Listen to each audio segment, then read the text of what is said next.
Welcome to the Art of Classiness podcast, a show where we redefine what it means to be a classy lady. And sometimes it's messy. I'm Robin. And I'm Deborah, two friends turned classy ladies who are here to discuss life's ups and downs, navigating the complexities of adulthood, and how the gift of friendship is essential to belonging. Today we're getting real about a guilty pleasure we know a lot of you share, reality TV, or what some might call trash TV. From Love is Blind to Vanderpump Rules, we're not here to judge your taste. We're here to break down why we keep coming back for more. Because let's be honest, it's more than just drama. Watching other people's messy lives can actually teach us about ourselves and our friendships. So follow along, give us your feedback, and don't forget to like and subscribe. What's up, classy ladies and gentlemen? Deborah, let's do a check-in. How are ya? I am doing great. I had a very fun and unexpected afternoon on this Saturday, and I'm feeling really good about it. Can I tell you what happened? No, I don't want to know. No, shut up. I actually don't want to talk to you right now. Okay, let's move on. How are you? Yeah, what'd you do? So today, it's a beautiful day. It's chilly. And my only plan was to train for the triathlon and then record this podcast. And I came home from my run today, and my neighbor texted me and said, "Hey, we're going to the Strawberry Jam Festival in about 20 minutes. And some of the other neighbors are coming too. Would you like to join us?" Aww. And I was like, say no more. And I jumped in the shower and was still sweating from my run. You know what I mean? She was like, "You can always meet us there." And I'm like, no, once I have to drive somewhere and find parking, and if you give me too much time to like sit and try to recover from this run, I'm probably going to not go out. So I just threw caution into the wind And went to a strawberry jam. But I will tell you, it is put on by Jenny's Ice Cream, which is a national brand, but Jenny is from Columbus, Ohio. And she is always good about incorporating fresh and seasonal ingredients into her varying ice creams. So the strawberry part, it was because it was sponsored by Jenny's Ice Cream. They have their new strawberry ice cream, like it's their seasonal flavor. And it was at brewery with a bunch of different food trucks and activities. It was very family friendly. So it was just really nice to get out and about and do something very unexpected and have a social life on a Saturday. And also, it's always just nice to be invited and included. And I was like, you know what? This voluntary celibacy life that I'm living right now is really starting to pay off. I'm starting to make headway with new friends. I have exciting professional opportunities around the corner. You know, I feel like we are really hitting our stride with this podcast. And I'm like, I am really just enjoying me and my me time. And I think I'm just really starting to reap the benefits of it. So do not let me download Bumble anytime soon, because it's finally starting to work. Being single is finally starting to work for me. So, yeah. Well, I think that's all the motivation you need to not download Bumble. You're enjoying yourself. Exactly. Like now everybody is competing with me, and I like me right now. So why would I want to, try to not spend time with myself in lieu of spending time with a stranger? That sounds terrible. Yeah. Boo. Well, that's great. It sounds like you had a lovely Saturday. I sure did. How was your Saturday? It was really good too, actually. We went skiing on Mount Bachelor. Yeah. So I did some spring skiing today for the first time, and it was so fun. Like, I didn't even have to be wearing gloves. Oh, nice. You don't have to wear goggles. Like, there are people skiing and snowboarding in their bathing suits. That is so crazy to me, because falling feels like it would be terrible under that circumstance. Totally. So this is people who are really good. Mm-hmm. I was fully dressed. Yeah. I took my gloves off because I at least know, like, I'm not going to fall for the most part. Mm-hmm. But yeah, I still had on my ski bib and everything. But yeah, it was so fun. And like the sun was out. They had live music. I don't know. It's just kind of crazy to go skiing and then come back into town. It's like 70 degrees. Yeah, that's wild. You don't think about them going together. No, I know. That's why it's always crazy to me. Well, surely ski season must be like coming to an end, right? Yeah, like tomorrow is the last day of the season. Okay. Okay. The park closes at like 1 because the sun it starts to melt the ice, and then it's not good conditions for skiing. Oh, 1 is early, so you got to get there early, get in, get out. They picked me up at like 9:15, and we got there by like 9:40, and we were on the slopes by 10. Oh, nice. And then we were there for like an hour and a half. Perfect. Yeah, that was good enough for me. That's all you need. Well, look at us both getting out and about, being active outside. Because I tell you, if you've been a longtime listener of this show, you know one thing that Robin and I frequently do is stay inside and watch trash TV. So it is funny that today we are going to talk about why do women love reality television, trashy shows, competition shows, the drama. We're going to break it all down, and maybe by the end of this episode, you will grow a new appreciation for this genre that we are personally addicted to, and I think a lot of you are secretly as well. But we're going to take the shame out of the trashy TV game today. There's no shame in the trash TV game. I like that. Yeah, exactly. Well, let's talk about when and why reality TV hooks us. For me, personally, it was COVID. Mm-hmm. That's when I got sucked in to reality TV. And my first show was the first season of Love is Blind. What about you? I don't want to say I'm ashamed to say, because we're going to release ourselves from shame today. I'm a longtime reality TV watcher. So for me, I would say it goes all the way back to like season 2 of The Real World. You know what? I watched 1 season of Real World New Orleans.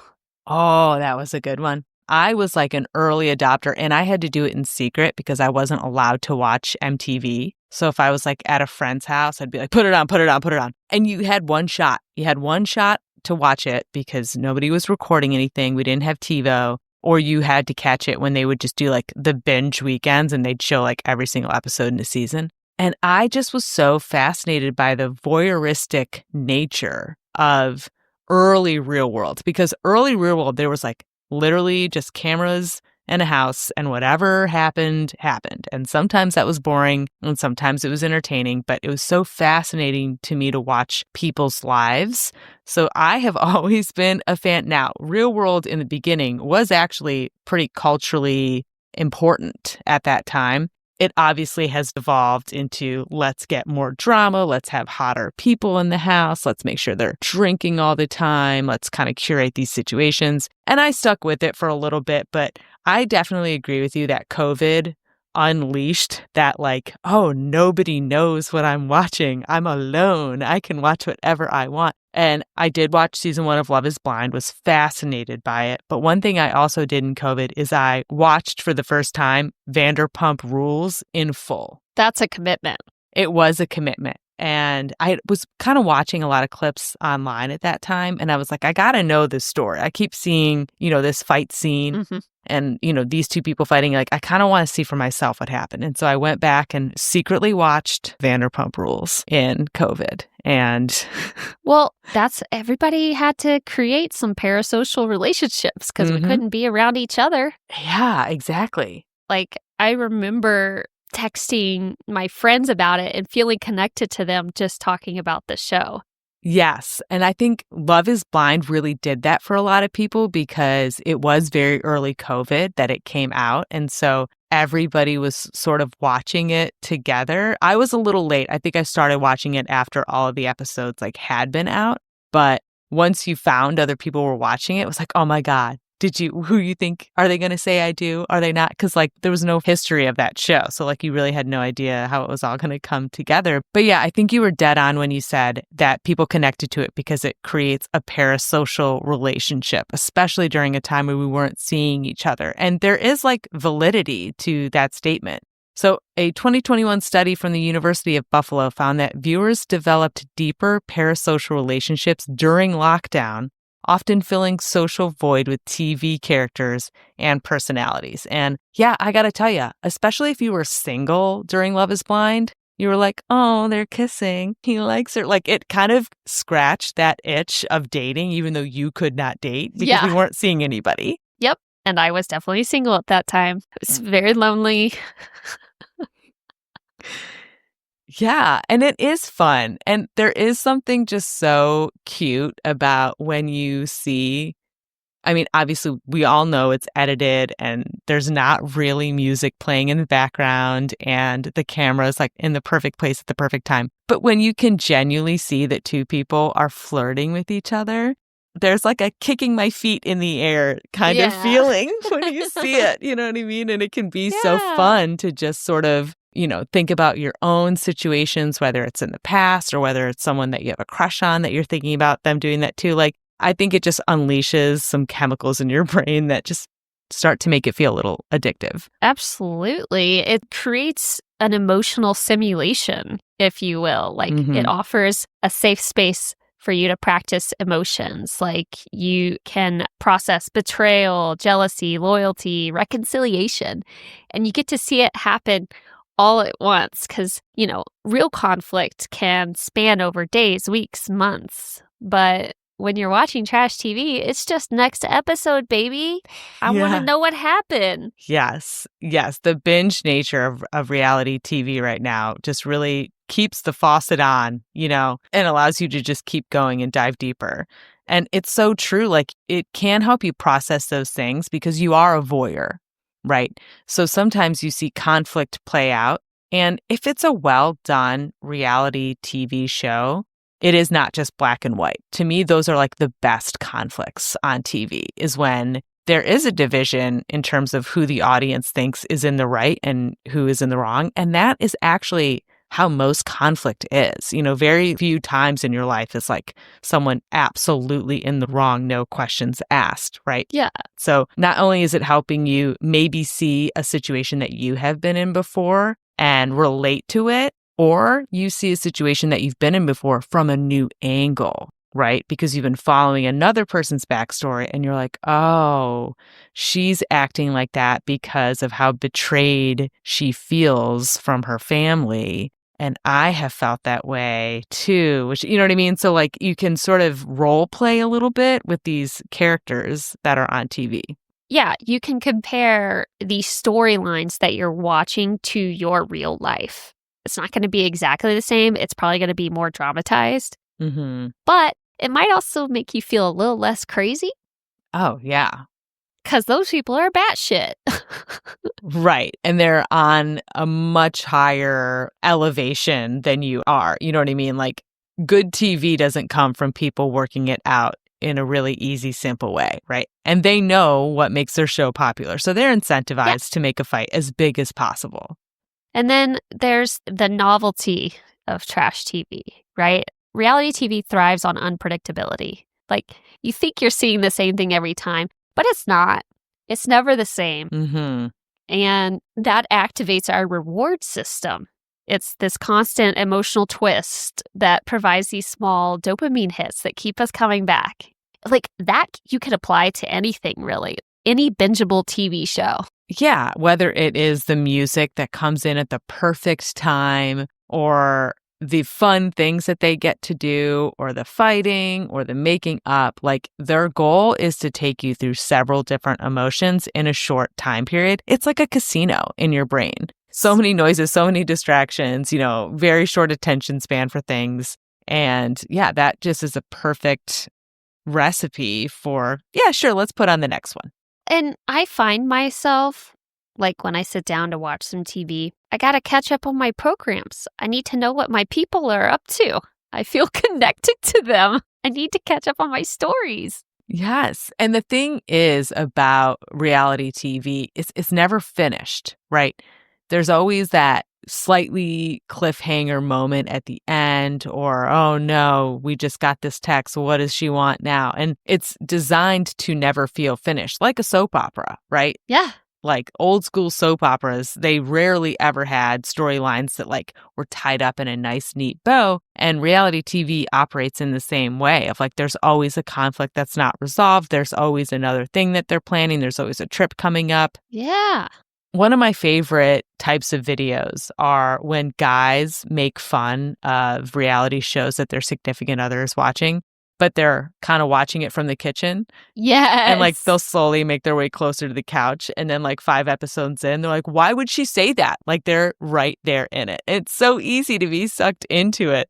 I got Seth sucked into season 1 of The Valley. Yes. Yes. He ended up watching all of it with me. He's like, gosh darn it. I'm committed to this now. Mm-hmm. But he usually refuses to watch with me. I have to like go in a different room. And I do want to make a distinction here. There's reality TV in terms of a day in the life, you know, like The Valley, Vanderpump Rules, Secret Lives of Mormon Wives, Real Housewives franchise. And then there's like competition reality, which Love is Blind kind of falls like right in between that. It does. It's like right nestled in between, but there is a format to Love is Blind that is not there with some of the other voyeuristic shows. And then there's reality TV competition like Survivor or even like Love Island, Traders, you know. So there's so many different flavors, I think. For me, I've always gravitated more towards like the voyeuristic ones, but there's just something really safe and familiar about reality TV competition. I just really enjoy watching those kinds of social dynamics in a high-stress environment. Mm-hmm. And then I like to think about what I would do in that situation. And it's always like, no, I couldn't do it. I would fail. I think everyone has thought, that's not how I would have handled it, or that's not what I would have done, or you know what they should have done is this. And like, again, it's the ability to put yourself in somebody else's shoes that can make it so fun. And I love analyzing the social atmosphere, the experimental side of what happens when you put people in a room, you know, that have totally different backgrounds and give them all these obstacles that they have to overcome. Like there is a sick satisfaction in feeling like you are part of a lab experiment and you are just watching these subjects get manipulated, because that's essentially like what is happening, especially for shows like The Bachelor or Bachelor in Paradise, like where they're really just being fucked with hardcore by these producers, you know, throwing in, oh, you mentioned you were afraid of heights. Your first date's at the top of the Empire State Building. You know what I mean? Like they're literally putting these people in their worst case scenarios. And I personally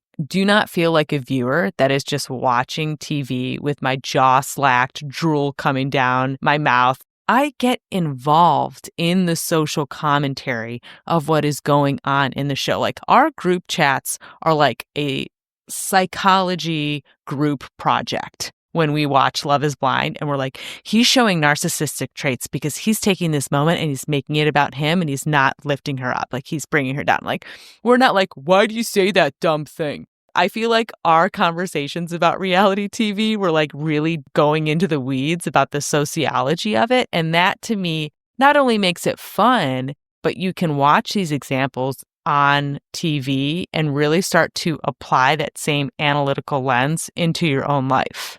Yes. And I do feel like I have done that. Yeah, it makes me think about my past relationships of like, wow, that was right in front of my face. I know. So yeah, you make a good point because it's really easy to observe these things with characters on TV, but how can we take what we have learned, and yes, we are learning from reality TV.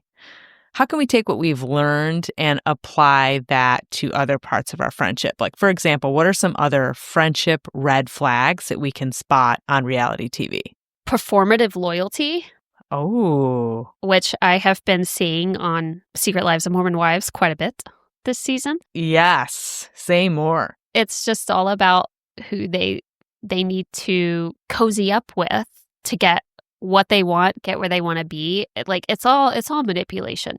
It is. And like, if you're not watching it, first of all, watch it. Okay. Don't be afraid. Don't be ashamed. But they are all part of a TikTok group called Mom Talk. It's very ethereal, in my opinion. They're just a bunch of creators that make content together and they get brand deals. And so they're kind of forced to be friends or at least look friendly. And now, since the show has come out, they're almost incentivized to not be friendly either, so that we can get sucked into the lore in between seasons being filmed to be like, oh my God, Whitney's back being friends with Jesse now.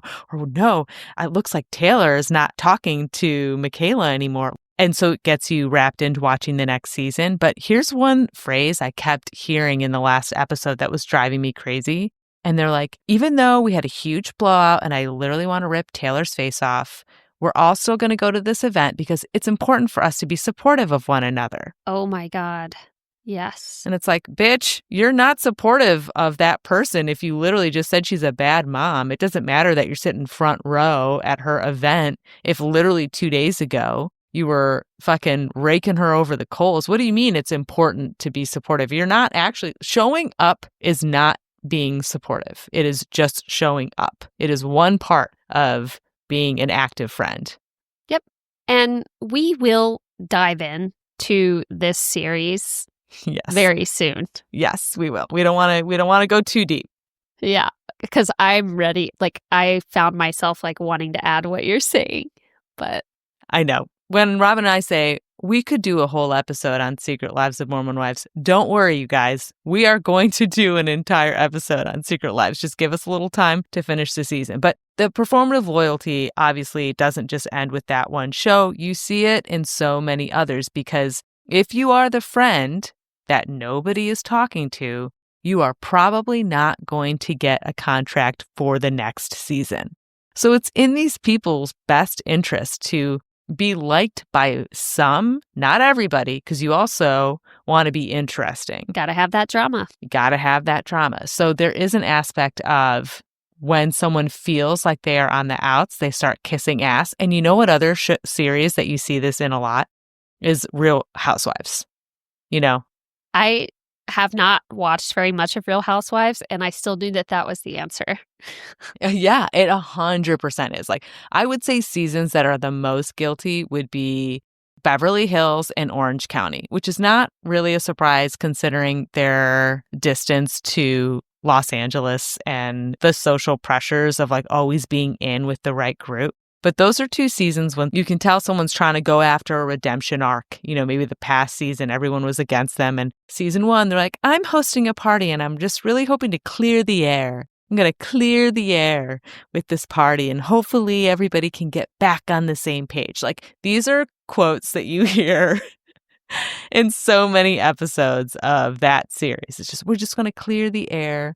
And really, they're just trying to make sure that they have an alliance within the group so that they have a reason to film. And we eat it up. And we eat it up. And we know it's happening. But it's also going back to why it's a red flag, because you know in your own life when someone is just kissing ass to avoid being disliked or to not lose maybe some of the social collateral that comes with being in a group of friends. So when you can spot it on TV, it might be easier for you to suss that out in your real life as well. Totally. And I think another red flag is gossip before communicating with the person who is upset with you or you're upset with them. Like, gossip can actually do more harm than good, especially if that gets back to the other person before you've had a chance to communicate. And that is another thing that reality TV is good at. It's like, no, we want the gossip. It fills our cup because we get to see how that stuff is handled by someone else. It's like, oh, okay, noted. Don't do that. Yeah. And I would consider myself very fortunate to be long removed from being in a group of friends where I felt like everybody was kind of talking shit behind each other's backs. Like, I've never really had groups of friends like that, which is nice. I'm not saying it never existed. But it also makes consuming it through reality TV more delicious because, like, I don't get that dopamine in my own life of like, oh, well, you don't know what she said about you at the meeting last week. And if you knew, you probably wouldn't be saying that. Like, you don't have those salacious moments as much in your older life. So it's fun to be able to see that on TV. But yeah, if you are around somebody who is either going to disclose something that someone else trusted them with, right? That is red flag number one. Somebody said, don't say anything. My favorite is when they say, don't say anything in front of a camera. I know, hello. But when a friend starts a story with like, I wasn't supposed to say anything, so you can't either, but yada, yada, yada. I have, as I've gotten older, been quicker to stop someone from breaking someone else's trust in them. Yeah. Like, oh, wait, hold on. They said not to say anything. I don't know. You don't have to tell me. Like, I'll give them an out to not disclose that information. Or like, maybe you shouldn't tell me the whole story. Like, I would rather have plausible deniability, right? But it is fun to gossip. So, you know, when people are like, oh, I just want to tell somebody so bad. And, you know, for me, you got to remember, if they're willing to break someone else's trust to give you some gossip, nothing you say to them should you feel could be a secret. Do you know what I mean? Let me say that again. I get it, though. You can't trust them to keep your secret if they're walking around telling other people's secrets. Right. Exactly. So that's something to be on the lookout for in your own group of friends. Totally. What about emotional one-upping? Emotional one-upping. I think that is a key characteristic of narcissists, which reality TV is packed full of narcissists. Of course. So emotional one-upping is something that you see on reality TV all the time. They paint so many different situations that you get to compare to situations that you've been in, because I think we've all experienced that in one way or another, of like having an issue and then having someone else make it seem like their problem is more important or worse than what you have going on. So they need the attention, actually. Yeah. And it also just like sucks the life out of the room because, you know, you may have gone to a group of friends to, you know, trauma dump. I'm thinking of the very first season of Secret Lives of Mormon Wives again. That's exactly what I'm thinking about. Yeah. Whitney comes to be like, guys, I'm really sorry. I just wanted to share that I was kind of a shithead last year because I was going through a really tough time in my marriage. And like, that's what was really going on. And everyone's like, oh, okay, well, thanks for telling that. And then Taylor was like, yeah, me too. I just had a miscarriage. And it was like, you could see the group was very torn. Like, which one of these fires do we put out first? You know, and on one hand, you know, what Taylor did was totally emotional one-upping. On the other hand, the way that Whitney responded was like, she stole my moment of sharing this thing about my marriage by bringing up her miscarriage. You know, so it's like, it kind of played both ways in the sense that each of them went there to have their emotional moment. And the funny thing is, like, Taylor was unbothered by all of this because Taylor had people at her house to tell them about the miscarriage. Like, that's why they were there in the first place. And she didn't care that Whitney also had bad news. She wanted to be there for Whitney, you know, like, oh my gosh, we're both going through a hard time. But Whitney only saw it as like, she is taking my moment, you know? Mm-hmm. So it kind of goes both ways in the sense that like, it sucks when you are the one that has bad news to share and someone else like just takes over the conversation. But it also is shitty to think that you are the only person that can be going through a hard time. And if you're trying so hard to make it about you, then like, what was really the point of sharing it? Was it to have a moment, or was it to actually build a connection and share a deeper part of your life with other people? Or there's another example in Real Housewives of Beverly Hills where one of the characters in real life, Dorit, suffered a break-in robbery at gunpoint. Oh my gosh. With her children in the home.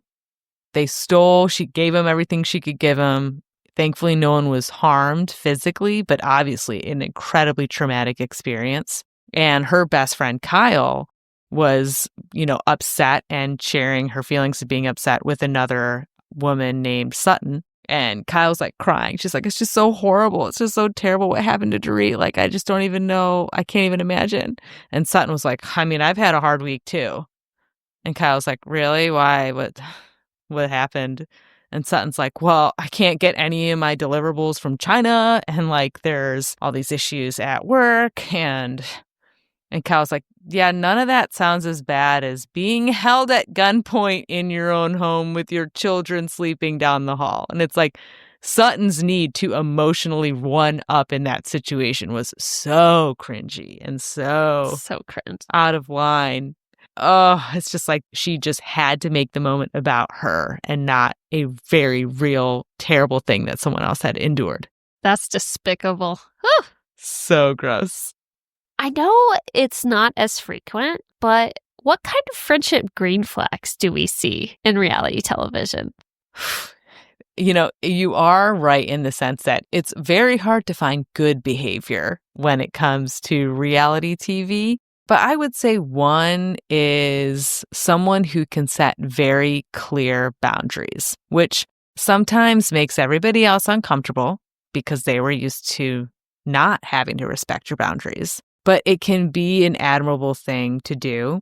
And the first example that comes to mind is Ariana Madix of Vanderpump Rules. Yeah. After she went through everything with Scandival, and if you don't know what that is, I don't know what you've been doing for the past 3 years. Living under a rock. But after her long-term boyfriend cheated on her with her best friend, she set some very clear boundaries. And the people who respected those boundaries are still her friends. Katie Maloney, they have a business together. That's probably it, because everybody else was... I was about to say, there was quite a bit of fallout. Quite a bit of fallout of her being like, yeah, I'm sorry, if you want to hang out with my ex-boyfriend, that's great, but I'm not going to hang out with you. And that is a totally understandable boundary to place. And the people who respected it are still by her side, and the people who didn't are not. You know, one thing that we don't see as much of in reality TV, but I always love when we catch these moments, are men supporting men. And there's a good example of celebrating wins without jealousy in a Love is Blind season. I believe it was the Seattle season. So in the Seattle season of Love is Blind, Marshall's fiance dumped him before the wedding. Not only just dumped him before the wedding, but dumped him and ran straight to another contestant on the show. Probably dumped him for that contestant on the show, but, you know, none of my business. I wasn't there. And Marshall still went to Tiffany and Brett's wedding, even though like that was supposed to be his wedding day, theoretically speaking. Him still being able to show up and be there to support a couple that he grew close with and a friend that he had made in Brett, I thought was actually a very sweet moment. Absolutely. And they're still friends. Mm-hmm. Another friendship green flag is conflict that leads to actual resolution. And a perfect example of this is from Summer House. Several of the girls in Summer House are all like super close. You can tell they're best friends outside of the show, which is one of the reasons why I like watching this show. Mm-hmm. And there was conflict between Paige and Kyle. Paige and Kyle got into it, and Kyle is Amanda's husband. Paige and Amanda are really good friends. And there was someone else on the show previously. Her name was Hannah, which Paige has a podcast with Hannah now. That's how bestie friends they are. She's no longer on the show, and she's no longer friends with Amanda because of her conflict with Kyle.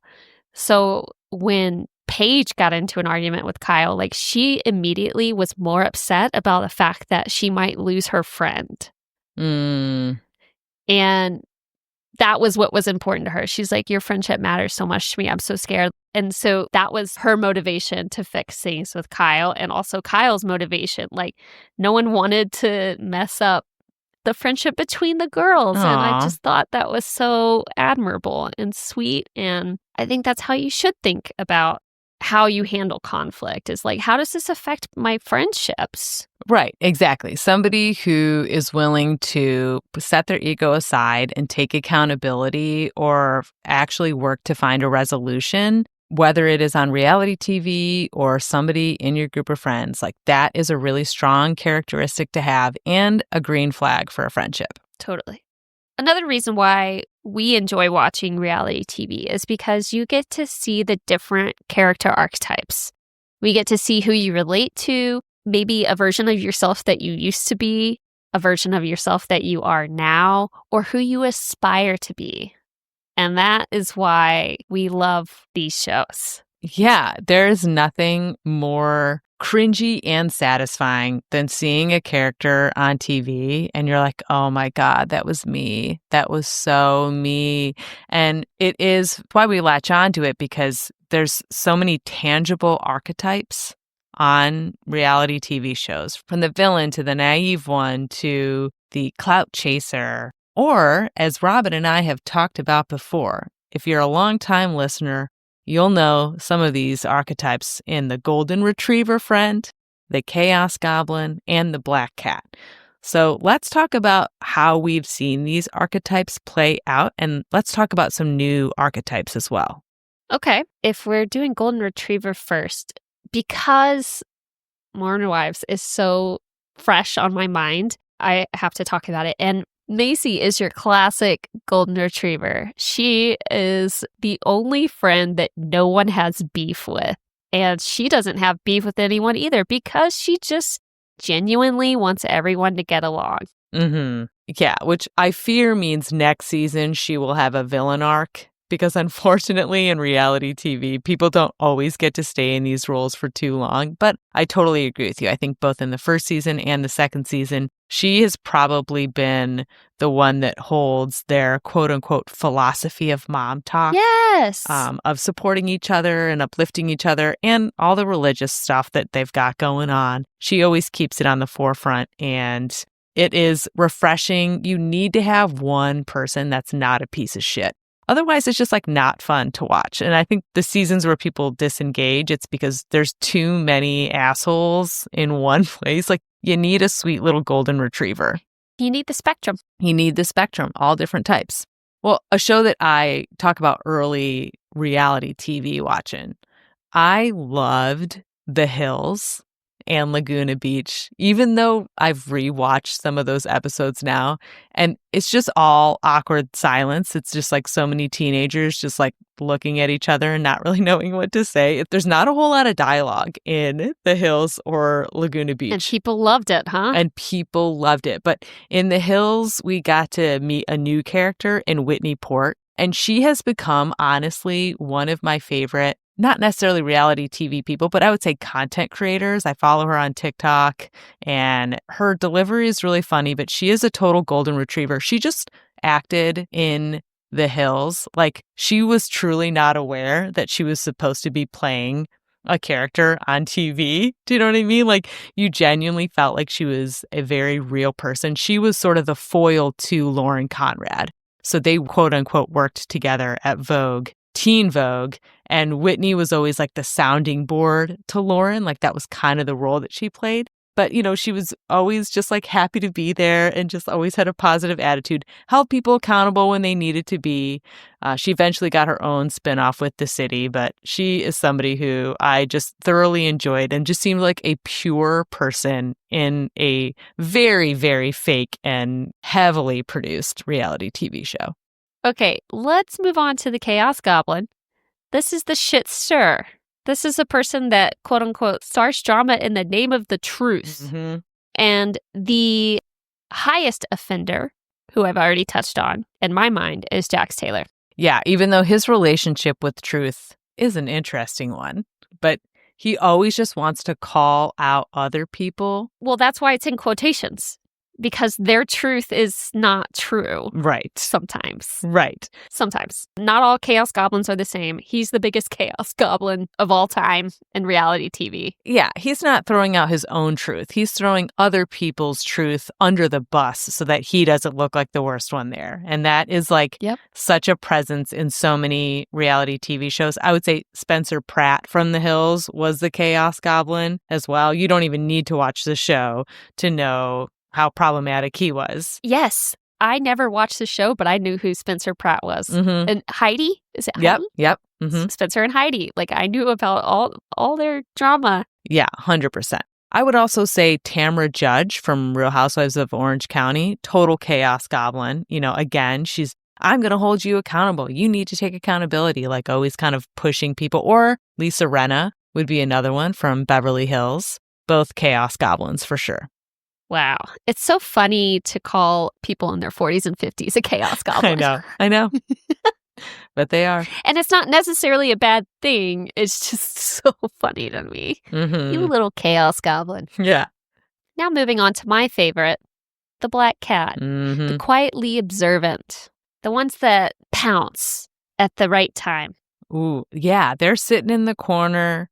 They are, you know, getting into a little ball and they're shimmying their shoulders and they're just waiting for the right moment. Or they're hiding under the chair and they're waiting for you to walk by so they go, fa, fa, fa, you know, grab you with their claws.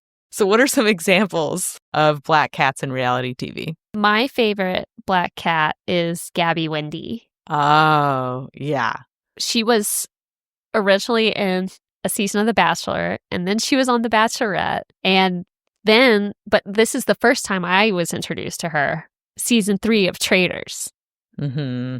And I fell in love with her character. I assume that she is who she is at all times. Mm-hmm. And she's freaking hilarious. Like, she says things how they are, but she has this, like, hilarious spin on it. Yeah. And sometimes people don't know how to react to that, which is my favorite kind of comedy. Yes. To me, black cats always are kind of unapologetically themselves. They are not fawners. They're not going to change their delivery or the lack of expression on their face to make you feel more comfortable. They are completely comfortable in their own skin. And that type of confidence makes people uncomfortable sometimes. And Gabby is a great example of that because she's also so quick. She's so quick-witted. She's so quick. She's so smart. And I'm going to add to that Paige DeSorbo, again from Summer House. She is a total black cat. And also I'm so drawn to her character because she has no problem telling it how it is. Yes. Yeah. But I also don't see her seeking out drama ever. If the drama comes to her, she reacts. Mm-hmm. But otherwise, she's like, whatever. I just want to go take a nap. I just want to take a nap. Like a cat. Like a cat.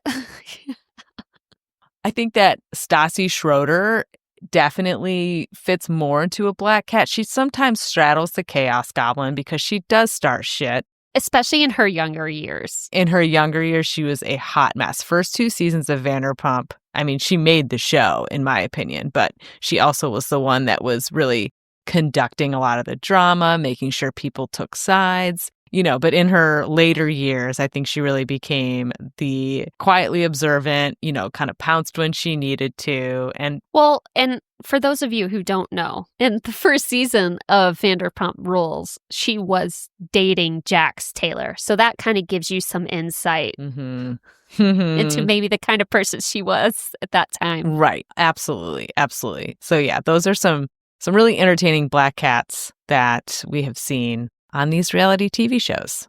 And aside from those very descriptive personality types, you also have the emotional translator, which is a kind of mediator that sees the root of the issue. Mm-hmm. And I feel like you need at least one of those in any reality show. There needs to be somebody that is there to make it make sense. Right. They're like the chorus in a Greek tragedy. They're going to break it down for the audience so that they can understand what's going on.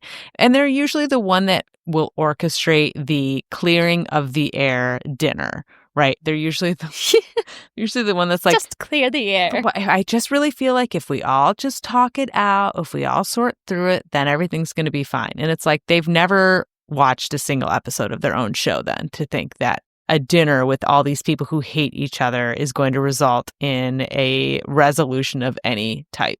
But I would say, going back to Real Housewives, I mean, there's so many franchises with Real Housewives, it's so easy to pull from. But I would say that Kyle Richards, for a few seasons, was that person who was trying to just like cut through the bullshit and get to, the core issue of what was going on, even though that would always result in just more drama and more conflict.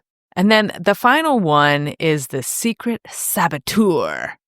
So this is the person who pretends to be supportive, but all they're really doing is stirring shit up.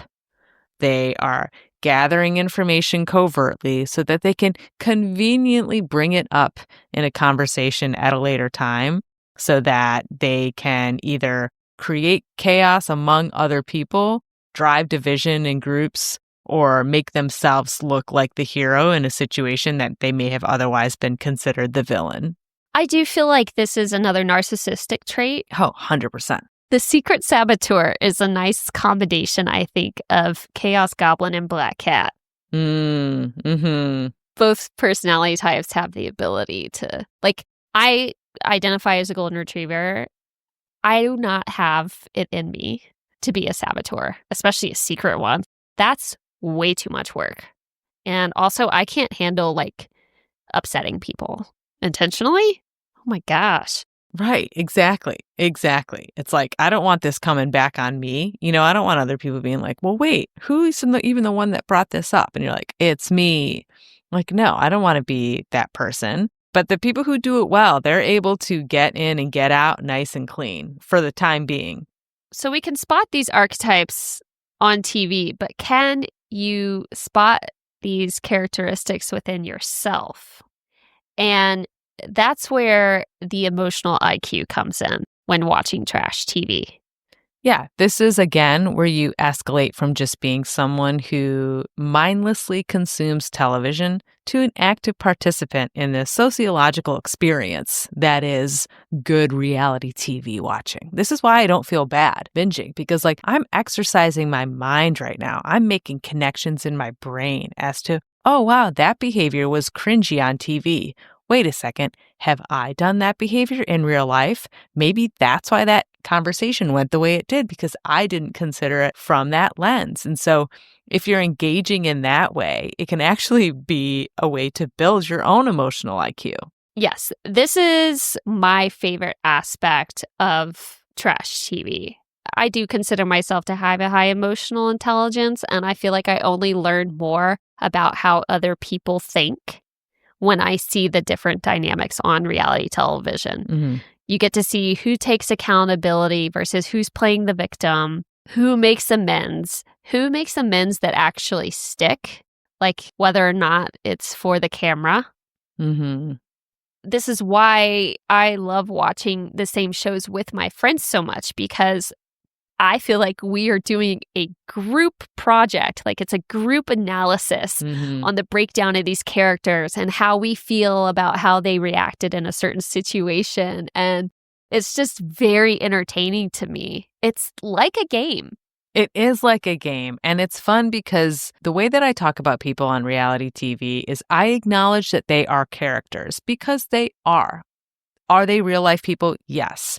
Are they put in completely contrived situations that are heavily edited? And then there's the self-awareness factor that they know that they're being filmed and that it is going to be on TV. Like, there's too many things that get in the way to making it feel like a reality show. Yeah. So I always think and talk about them as if they are characters that were written for me, because they pretty much were, which makes it feel a little bit better when you call somebody a piece of shit.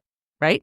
Because except Jax Taylor, who actually I believe he is who he is on camera. Yeah, I think he's exactly the same. Yes, but he's an anomaly.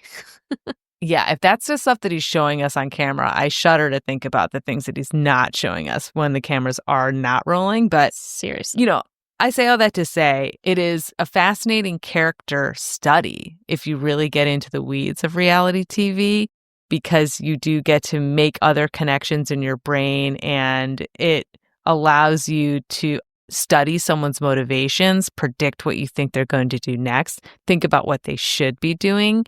And that is like so fun. I don't know why it is so entertaining to do that, but it just is. It's so entertaining because a lot of times they make decisions that we would never make in real life, and you get to see that play out. Yeah. Or you get to see like, man, what would it be like if I finally had the balls to tell that person off? And then you get to see them do it. And then also the consequences of that action, so the vicarious nature of doing that sometimes can also help you continue to mitigate risk in your own life. Or maybe it'll give you the courage to like take a chance and actually speak up for yourself for once, because you saw like, oh, it actually went pretty well for her. And I had a similar thing that I wanted to confront in my own life. Our personal reactions to what we see on reality TV says a lot about our own values, our own experiences, and boundaries that we have or haven't set. We watch reality TV for all of these reasons. We watch it to look for ourselves. We watch it to escape ourselves and go into a totally different world, a totally different friendship dynamic that doesn't exist in our own lives. And if you do it well, the way that Robin and I do, you can actually learn a lot about yourself, how to treat people, how to not treat people. And I think for that reason, I think it's classy to watch trash TV. It is classy to watch trash TV. And I used to, I think that's what took me so long to jump on the bandwagon, is because in my mind, it was like a bad thing. Right. To be watching something that is a waste of time. Mindless TV. Yeah. And then I actually started watching it. I was like, this isn't mindless. Right. This is a social experiment. And I get to watch without being personally affected by it. It's a great tool for reflection. It's a space to vent. And sometimes it's a social skills boot camp. So to wrap it up, ain't no shame in the reality TV game, all right? If you've been listening to this episode nodding along, solidarity, sister, or solidarity, brother, I guarantee you we got some significant others of our female listeners that have watched reality show from their kitchen and found their way onto the couch. And you know what? We welcome you with open arms because we don't judge here. And classy is watching trash TV in your PJs all weekend long, crying alongside of these strangers, laughing when they do something ridiculous, and being proud of a great character arc that they may have experienced. So you know what? Watch the next episode. Binge away, my friends. We're not going to judge you here, okay? Yep. We're only here to support. Mm-hmm. It's time for our recurring segment, Class Act of the Week. If you're new here, this is where we shout out someone or something that really brought the classy energy this week. It could be a small gesture, a big moment, or just something that made us pause and go, that's classy as hell. And this week, it's Deborah's turn. What you got, Debbie? Okay, so I have been trying to build a community here in Columbus. I've lived here for far too many years and have very little to show in the way of here are my people. So that's kind of been my goal this year. And I talked about it in a little bit in the beginning of the episode with hanging out with my neighbors today, which was great. But another thing I've been really trying to do is just stay more active by way of social networking, social/professional networking. I've been trying to go to as many events as I can. And I am a member of a small chamber of commerce here, the Tri-Village Chamber of Commerce. And you know what? These are my people. Okay. These are my people. I've really enjoyed going. I've gone to about 3 or 4 different networking events, breakfasts or happy hours. And it's great because I see the same people for the most part. Maybe 20% of the people are there, reoccurring, members. But then you get to meet new people every time too. And one of the women that I met there, she's just so cool and just immediate friendship vibes. And she has also kind of had the same struggles as me in terms of being a single mom and really trying to make community here in Columbus. So she and another woman have put together this professional single mom support group, for lack of a better word. And they have 3 events planned this summer for other women in our situation that are just trying to find community, make deeper relationships with people and just be able to kind of talk about the trials and tribulations of being a single mom. And yeah, we've got 3 lined up and I'm really excited to RSVP to the first one. And, she told me about this idea maybe a month ago. And I'm just really looking forward to connecting with these other women because if they're as cool as she is, then I'm totally excited to get to know more women like that. And I also just think it's a great mission. We're going to be doing other things such as supporting local charities that also give moms the support that they need, whether it's through food pantries or, diaper fundraisers, or even the event itself has childcare built in. So that way, if you're I can't go have my kid, it's we got you covered. And I'm just really excited to be a part of this group. And I just think it's really classy that they put it together and that she has cultivated such a great community with the Tri-Village Chamber of Commerce. But we're also diving deeper with this other group of people that have these shared interests and goals. And, I love a good community. So I'm really excited to finally be at this point where I feel I'm building something and I'm having these stronger connections that are being built that are not just, tied together by circumstance of oh, you happen to live next door, or I work with you, therefore we have to be friends. It's community by choice.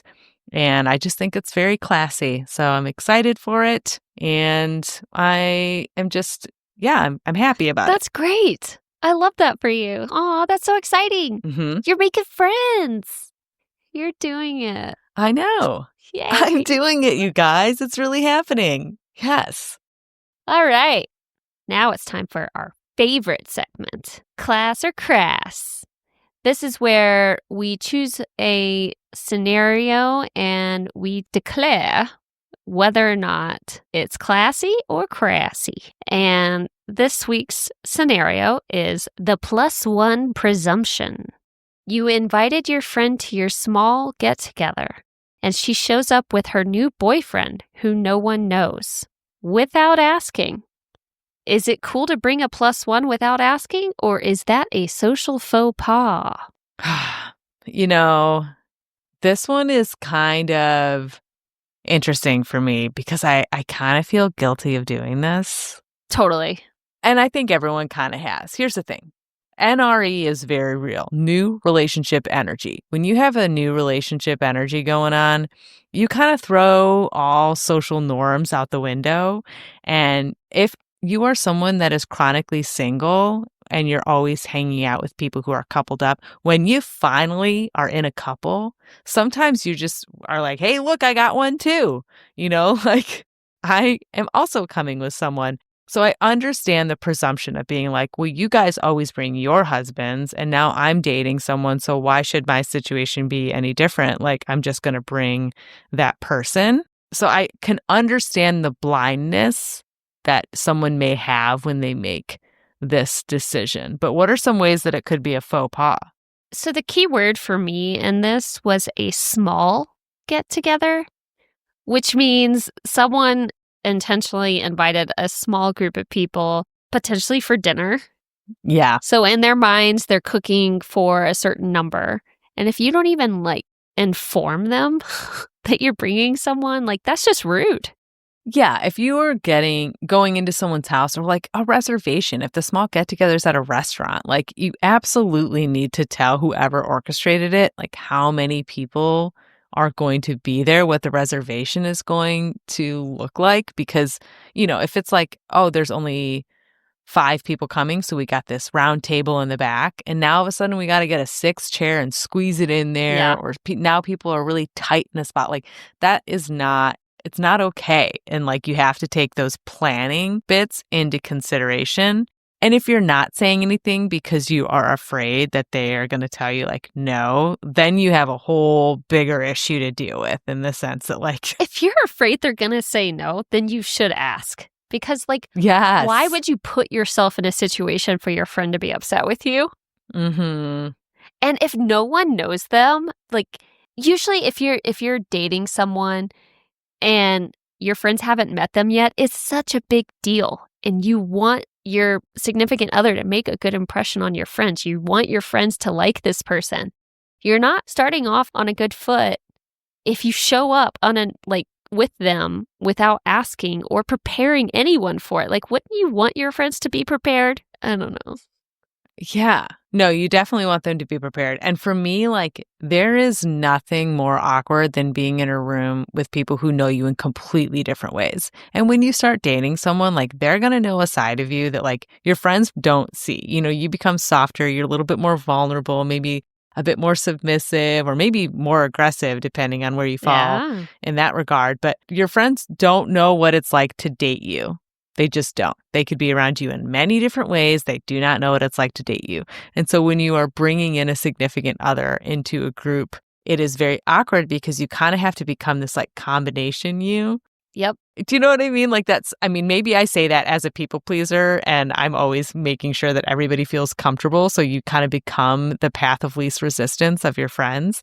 But that to me is already a stressful situation. And when I have done this, where I've brought people, I've never done it without giving them a heads up. Yeah. But when I've brought a significant other into a situation where maybe it wasn't appropriate to have a significant other there, I always regretted it. Yeah. So is it classy to show up with a new significant other who no one knows without asking? No. That's crass. It's crass. It's crass. Yeah, the only way to be classy about it is to ask. It's the without asking. What? Why wouldn't you ask? Are you not used to hosting or being hosted? It puts everybody in an awkward situation, including the significant other.